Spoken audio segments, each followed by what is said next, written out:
So today I'm going to do a review of my sewing machine. As always, if you like this video and would like to see more, please don't forget to like and subscribe if you haven't already. The main sewing machine I use is the Toyota J17, which is here on my sewing table. So Toyota do 3 different J17 models, or rather, there are 2 main models and then there's a different option for one of the models. There's the J17, which is a slightly more basic model than this one.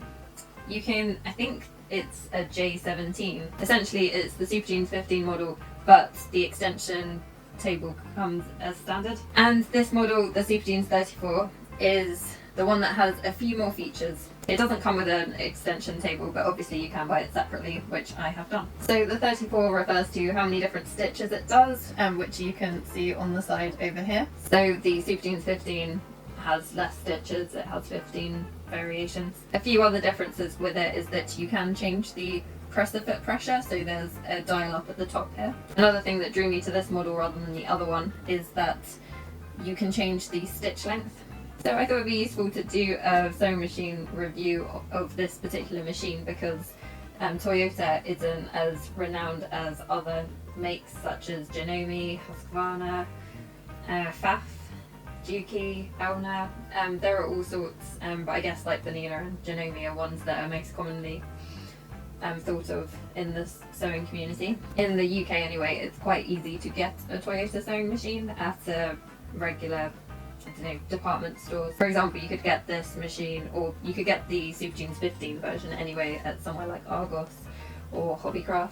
One key advantage of this machine would be that it's pretty reasonably priced for what it does. It's also, by the name J17, it is a heavy duty machine, which means that it can get through some very thick materials. The claim for the J17 machines is that it can get through, I think it's up to 12 layers of denim. I'm not sure I've actually tried this. Possibly my Clio pinafore may have had several layers of denim, but I'm not even sure then I got quite to that calibre. Rest assured anyway, it has managed to do everything that I've asked it to do, and I have done a range of projects from doing simple free machine embroidery to doing much more upholstery based projects, or like the Clio using different thick layers of denim. But also I have used finer fabrics and it does cope with that as well. So it's hard to compare with some of the bigger brand names in the sewing machine world.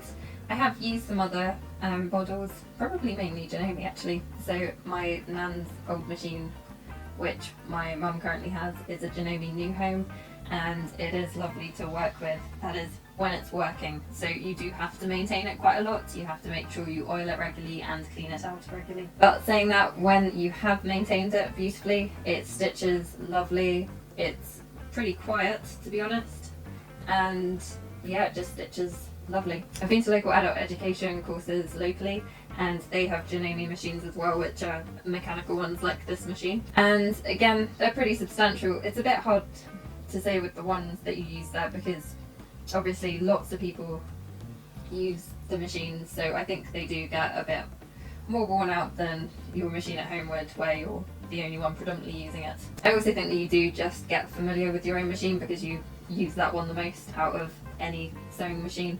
It does mean that you do get a preference towards it, so although I have no problem with the machines I'll use at a class, I do prefer using my own sewing machine just because I'm very used to it. So another key feature for this machine is that it comes with a glider foot, which I think I have in here.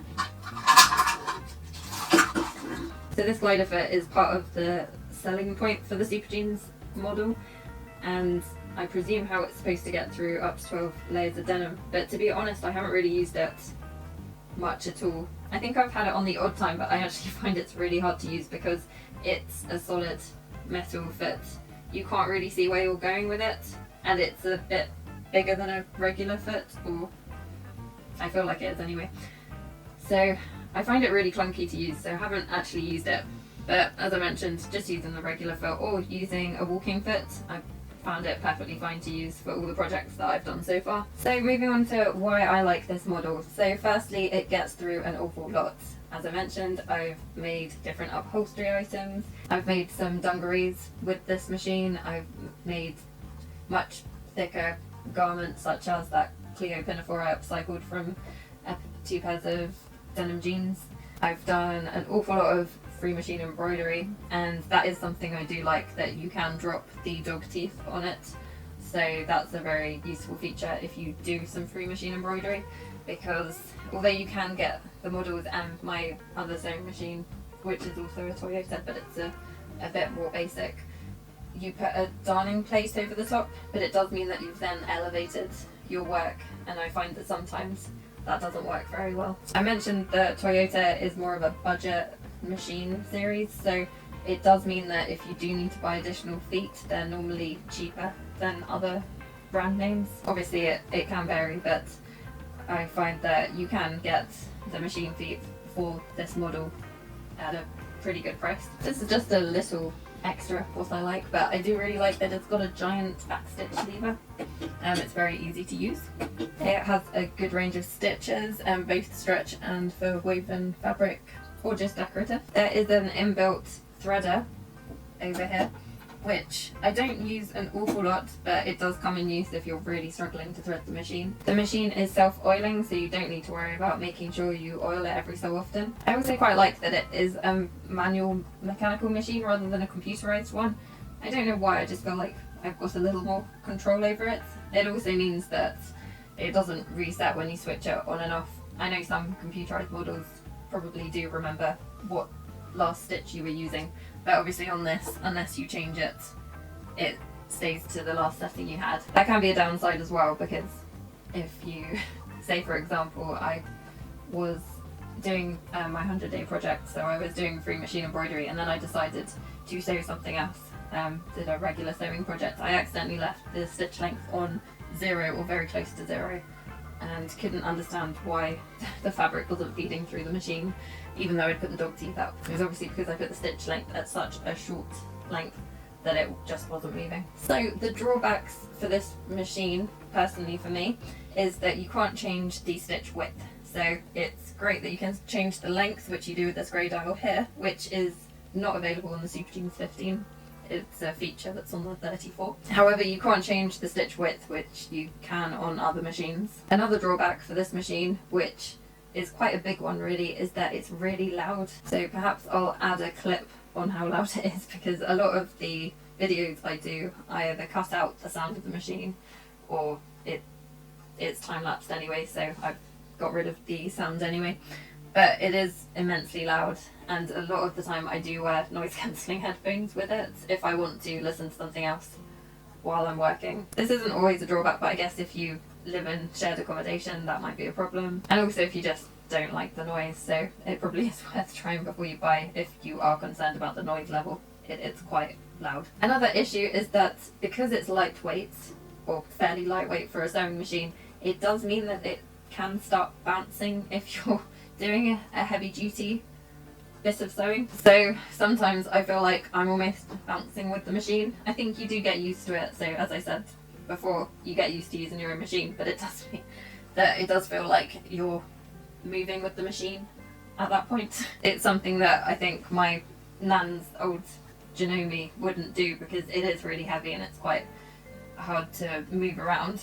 But once it's sat down where you want it, it doesn't really move. It's a bit more reassuring in that sense, because it doesn't feel like you're going to go wrong because it's bouncing on the table. So yeah, it's quite bouncy. It still does the heavy duty work, but I think that's the main drawback of it being sold as a heavy duty machine when it's such a lightweight one as well, because it kind of needs a bit of weight to stop it bouncing around. The next drawback is kind of just a personal note, and it's probably one you can resolve by just buying a new bulb, but it does have an old light bulb in it, so it's kind of got a sort of yellowy orangey glow, whereas probably if you bought a newer model you'd get an LED light fitted in there. I've also had a problem before. The first bulb I had in here, it kept unscrewing. I think because I was doing some heavy duty work, it kept loosening where the bulb was, and it almost came out a couple of times. I feel like I have replaced it now, and actually this one stayed in fine, so maybe the first bulb had a bit of an issue. So again, you can probably get a replacement LED bulb, but as far as I'm aware, because I got this machine about 5 years ago, so I'm not sure if newer versions of it comes with an LED bulb, but this one obviously didn't. Similarly, another drawback might be, I'm not too fussed with this, but it might be an issue for someone else, is that the fact it is black, it might be a bit problematic with lighting issues, because I guess it kind of absorbs the light rather than helping light bounce onto your work. But I'm not really sure how much of an issue that would be for someone. It hasn't really been an issue for me. I've already mentioned the glider foot, which can be a bit of an issue because it's so big that I haven't really used it. And finally, I wanted to point out that it is a 4-step buttonhole, so if you do prefer a 1-step buttonhole, that would be something to consider before purchasing this machine. So my verdict is that I would recommend this machine, particularly if you're on a tight budget and you need something that's a step up from the entry-level sewing machines, because it does have those extra features that does mean you can get it through a much wider range of projects than you can from a basic sewing machine. It is a substantial machine and it hasn't let me down currently. It is a good model and it does have all those great features, but obviously you do need to be aware of those potential drawbacks if they could affect you. That's it for this time. Thanks for watching.